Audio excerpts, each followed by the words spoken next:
Networking and marketing made simple is for you, the business owner who has a product, a service, or a message that you believe in. My name is Scott Aaron, and each week we'll take a behind-the-scenes look into the real-world marketing and networking tactics and strategies for getting what you have in front of you to a lot more people. Thanks for spending time with me, and now let's get started.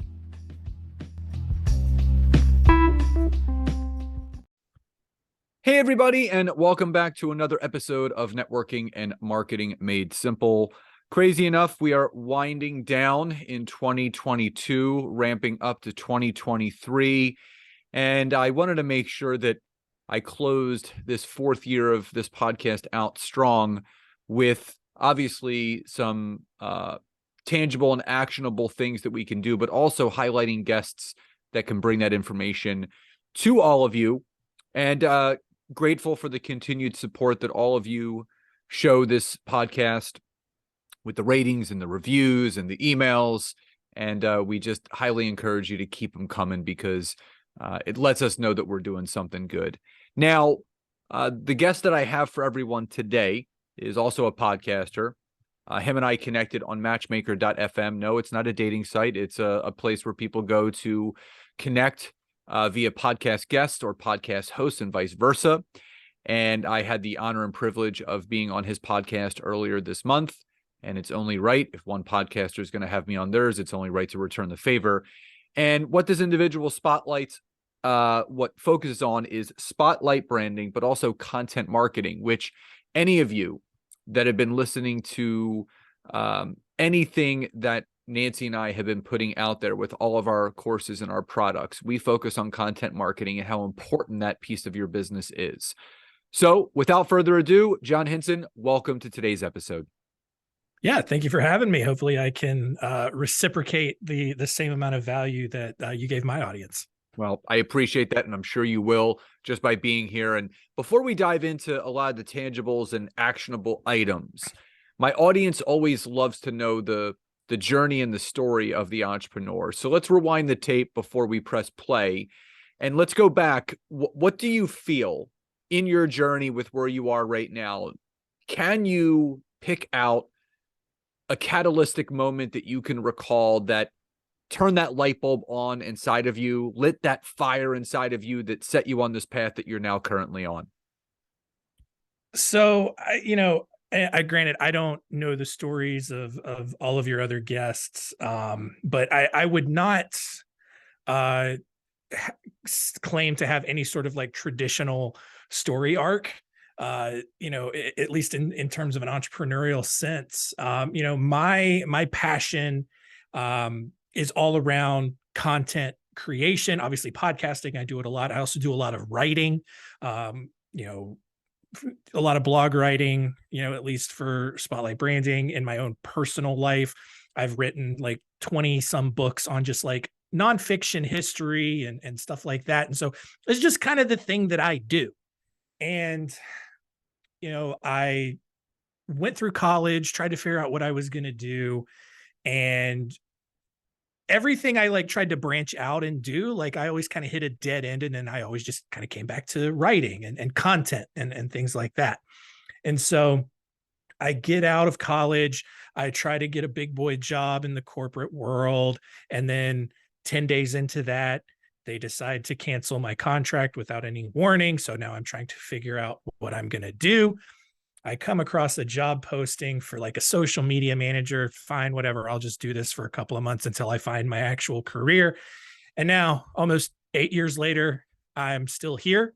I've become, a really, I think, an integral part of Spotlight Branding's growth. I mean, when I started, we were at about 30 clients. We're close to 200 now. Been growing with the leadership team, and I've undertaken kind of this media section of our business and of our website. And I am responsible for just creating all kinds of content and education, doing podcasts and all of that, just to try to build up, not just our place as thought leaders in the content world, but, helping our audience and helping them specifically with their marketing and business development, just, as an extra wing of our business. When it comes to content marketing, content creation, I feel that there's two different camps. There's the camp that loves creating it, loves writing, loves doing video, if there's a new way to connect with an audience, they're all over it. And then there's the other camp that is fearful, scared. What are people going to say? What are people going to think? Who am I to write a book? Who am I to have a podcast? Who am I to show up on camera? Yeah. What would you say is the main reason why, not the camp that you and I are in, that other camp, the fear camp? Yeah. How did that narrative come about? And what can that entrepreneur, that business owner, that individual do to overcome that, to get onto our side where they can be more in the world of creation? Yeah, I think at least what I've seen with our industry, we primarily serve lawyers and finance pros, but I think this extends across, in other industries as well. Ever since the internet became almost just a constant and huge part of our lives, the narrative around marketing has been focused on search engines and just do everything you can to be on page one of a Google search. And look, that's beneficial for some businesses. All right. It's limited real estate. Not everyone's going to succeed on search engines, but a lot of people have been conditioned to just kind of focusing on that. And subconsciously or not, a lot of marketing is now geared towards robots and algorithms rather than the actual human audience. And we've almost lost that ability to kind of communicate with each other in that way.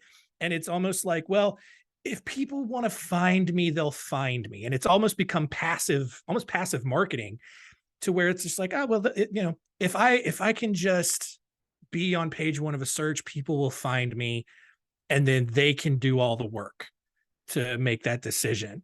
And what you and I, the side that we're on, is like, no, you have to get out in front. You have to be a loud voice in the room and educate people and demonstrate your expertise and make the choice easy for them to make them understand that you're the expert that they need to work with. Now, putting yourself out there, that is probably, I would say, the hardest thing for a business owner, whether you're in the professional space, insurance broker, financial services, lawyer. My wife and I work with a lawyer, Gary Miles, and he's killing it on LinkedIn now. He started his own podcast. He's writing his book, and he's even got a coaching program now. But, he'll admit to you that he spent a lot of time, in the 6 inches between his ears, that headspace, with the who am I statements. And again, that will debilitate you. Now, we could talk about all the negatives that we can think of when someone is not willing to put themselves out there, when someone is not willing to exercise their expertise on social media. But let's talk about the positive. So someone overcomes those fears, whether they're working with your company, whether they're working with someone like me, but they've overcome that fear. They're putting themselves out there. Express and explain to the audience what could happen as a result, the after effect of being consistent with creating content and putting yourself out there. Yeah. So, kind of the disclaimer up front is that it's not going to happen overnight. Right. Maybe one or two people become huge viral sensations overnight with their content. That's not going to be the reality for the vast majority of people. And that's okay. That is more than okay. You and I discussed this. It's definitely a long game, but you can kind of minimize the amount of time based on just how consistent you are with the content that you put out. The big thing that I see in our industry is people will get super into their marketing and be really passionate about it, and they'll go head first into it. They'll do a lot. They'll have some success. They'll get really busy. And then their marketing is the first thing that gets put on the back burner because they're trying to do everything themselves. And just kind of logically, a little short-sightedly, they think, well, I'm really busy. I've got a ton of business coming in right now. I don't need to do any marketing. So they'll stop. And then the momentum is broken. And then when they get through all their workload and there's nothing new coming in, now the panic sets in and you got to restart everything all over again. So, it's a longer game in terms of, comparatively, kind of the instant gratification culture that we live in now. But if you're consistent and you have a good strategy and a good ecosystem in place with your marketing, you can shorten that amount of time and still produce really good, consistent results. Now, there's so many aspects to business that people talk about, whether it's lead gen, whether it's social media. What is it about content creation and content marketing that, still lights that fire for you, that in all reality, if that business professional, that entrepreneur really knew the power of what all this does, they would be just as fired up as us? For me, it's just being able to teach people, and being able to kind of see that spark in someone where, you can see the light bulb go off and it's something that may have never occurred to them, or they, finally put all the pieces together to where it's like, oh, okay, this is why X, Y, and Z happens. This is how I can do it. And there are so many layers to this, I mean, even just, talking about, top of mind awareness and building expert status. But even beyond that, if you want to talk about growing your business, like having just that strategy in place now allows you to increase your rates. You can charge premium rates because people see you as the premium choice, the top tier expert. And then what does, charging more do for you? You increase your revenue, increase profits. Now you can talk about having, the life that you always wanted when you started your own business. And it can keep snowballing like that. And just, having that passion for just teaching people and really showing them that it's something that they can do. It's not like I'm trying to explain, brain surgery or, the physics of space time or whatever, where like very few people are going to understand that. It's something that a lot of people can do and they can do it really well. I mean, I know you've been able to demonstrate that with all of your coaching clients. Yeah, it's, I don't want to say it's rinse, wash, and repeat, but it's the consistency factor. Yeah. And, you made such a great point that everybody is looking to increase revenue, increase profits, decrease the amount of time that they have to spend working and more time living. Yeah. And this is why it's so important, so important. And this is something that, you just touched on, but Nancy and I always talk about.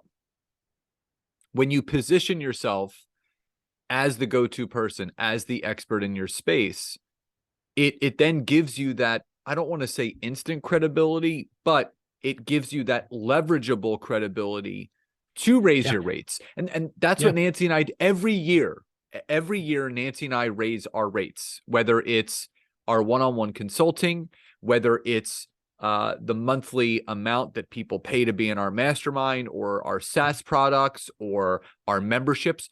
Because again, the more that we up level the value of what we provide, which we do, because we are, as much as we are teachers, we are students as well. So we're always going to bring new content to the game.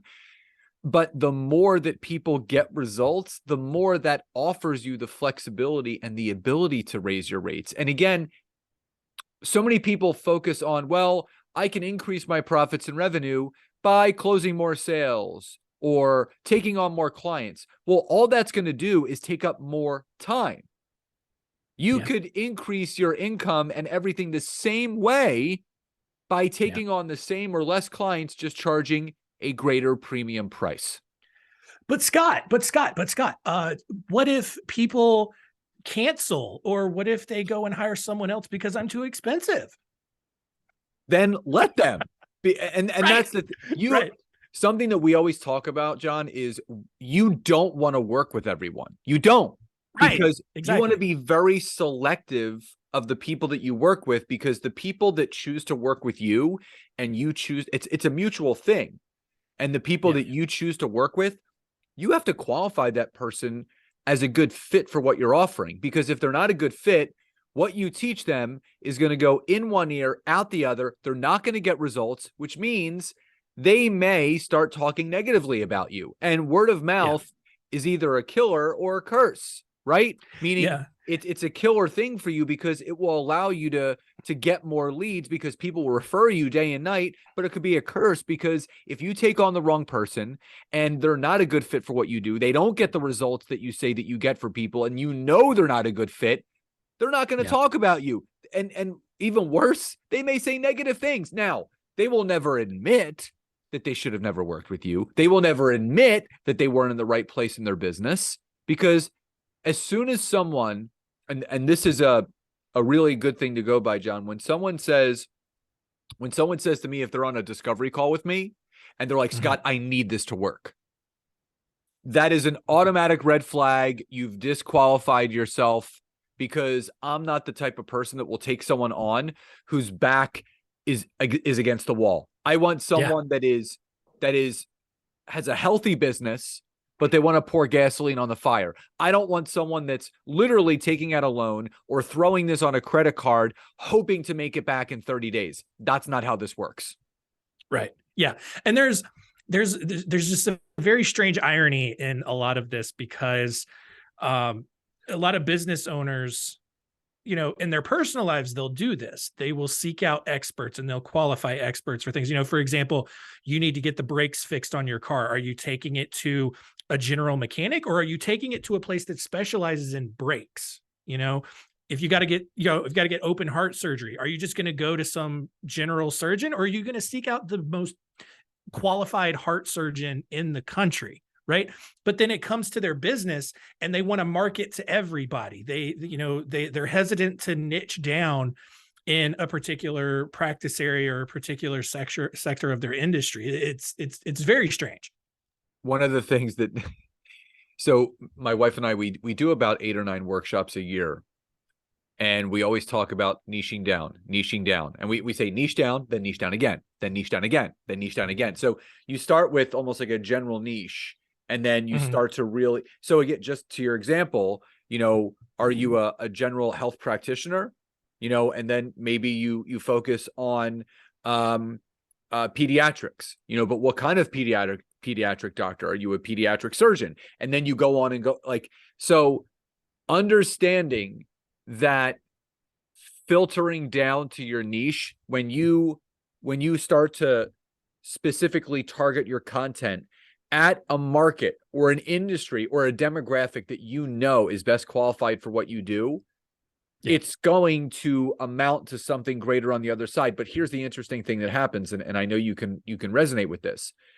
Yes, you are directly targeting a certain market or sector of the industry that you're in, but guess what? That messaging may resonate with someone outside of it. That messaging that you have for an attorney, it might resonate with an accountant or a bookkeeper or an insurance broker. And again, they may also qualify as a good fit for you. So even though your niche and what your marketing efforts are directed towards, that can absolutely change, but also you may start inadvertently attracting people that you never know were there and never knew that you could benefit by working with each other. Yeah. And another thing it does is, yes, while niching down, probably weeds out some of your audience, it also weeds out competition. Now you're not competing against as many other businesses doing the thing that you do, which makes your job easier. Competition is healthy, but I go back to one of my friends, Bobby. He says this. He goes, you always want to position yourself to be in a category of one. So to your point, are you going to, if you have an issue with your brakes, are you going to go to the all-in-one body shop, or are you going to go to the brakes specialist? The same thing with any business coach, right? So the example that he used me as an example. He goes, Scott, when someone says, I need help with LinkedIn, I'm not going to recommend someone that teaches all social media. They teach TikTok and Instagram and Facebook and LinkedIn. I'm going to send them to the person that only focuses on LinkedIn. So Right. Talk about the importance, like with the clients that you work with, much Yeah. like the ones that we work with. Talk about the power and the importance of positioning yourself in that category of one. Yeah, it's funny. We do this. We just started doing this like marketing trends report, and we've been surveying our audience. And one of the questions that I asked them was just what their opinion, like how they felt about marketing companies and delegating out marketing work. Because in my world, we have a bunch of different kinds of marketing. We have the one-stop shop who does SEO and pay-per-click, and then they also do like print and letterheads and conference swag and all of it, just any kind of marketing under the sun. Then you may have like people like us who we just do content marketing. Then you may have people who just do Google ads and stuff like that. And I asked our audience, it's just like, well, if you delegate your marketing, what do you do? And it was something like 70 some percent of the people, they delegate their marketing out to a one-stop shop, and then 2/3 of them indicated that they weren't satisfied with the results. Right. And it's that whole jack of all trades, master of none sort of thing, where it's like, sure, you can go to a one-stop shop, you can get the work done, but are you going to be satisfied versus someone who that is all they do? And doing, even if it's just Google ads, you're probably going to get better results working with a Google ads specialist than you are working with a bigger marketing company who does that and SEO and social media and email and all of that other stuff. So important. So as we start to wind down, share with the audience a little bit about Spotlight Branding, who ideal clients are for you, and if it really strikes a chord with some of the things that you provide that someone else needs, what's the best way they can get in touch with you? Yeah. So, Spotlight Branding, we provide the content marketing for mostly solo and small law firms, financial firms, stuff like that. Our kind of what sets us apart. Other companies might say they do content marketing. It's typically repurposed SEO work. We're focusing on the human audience. So we're creating blog articles, we're doing social media content, we're doing email marketing for your human audience. And all of that is designed to drive referrals, to create that top of mind awareness, to build that expert status that we talked about, and all that kind of good stuff. And so, if you are interested in learning more about us, you can go to spotlightbranding.com. We have all kinds of free resources available for you to kind of assess your own marketing strategy, just tips on to how to create, a marketing strategy for yourself that, again, like I said, really focuses on your human audience and helps you increase the referrals. Awesome. And then for those that didn't listen to the episode that I did with John on his podcast, Center Stage, wonderful podcast, highly recommend it. I'm going to throw that episode in the show notes. You guys can go back to listen to our interview on his episode of his podcast. And, John, all that information obviously will be in the description in the episode, so people can go right to the website to check you out, obviously listen to your podcast and such. So final question before we sign off, John, what does success truly mean to you? Man, gosh, how deep do you want to go with that? As deep as you want. Man, I think, the service level answer, the shallow answer, I think is, having all the bills paid or having, unlimited money or all the money and you can make everything. But like for me, there's a sense of fulfillment. I don't set out every day to, finish on top of the world. And I know that there are kind of philosophies and stuff like that where, people push towards that. But for me, I just set out every day to make sure that I did everything to the best of my abilities. And maybe there are people who are more talented than me. Maybe there are people who can get a little bit farther than me, and that's okay because that's their life that they're living. I'm not on the same track as they are. So for me, if I can go to sleep at night feeling like I did the best that I could do that day, and whether it was from the smallest task or the biggest project that I worked on, just having that confidence that, hey, I did it to the best of my ability. Over time, I believe that will build up to bigger picture, more successful life. A lot of people think about, I mean, I've had so many people on this podcast and, the service you want. Some people will say it's all about the money. It's all about, like, the money is a side effect of the impact that you have on those around you. And Yeah.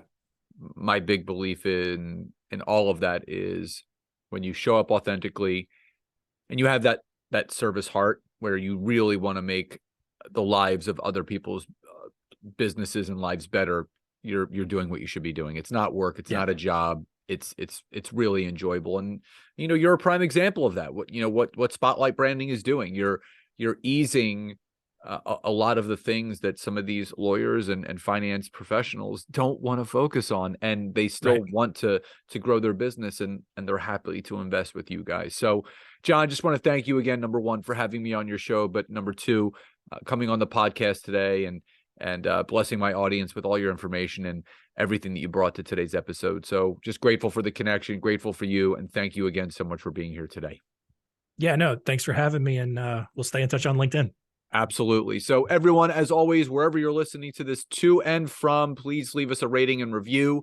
Don't forget to reach out to us. Let us know what you loved about the episodes, what you want to hear more of, and we are open for suggestions. So if there's any specific content that you want to hear from us, please reach out, let us know, and we'd be happy to do an episode. So everyone, please enjoy the rest of your days, and I'll talk to you next time. Bye, everyone.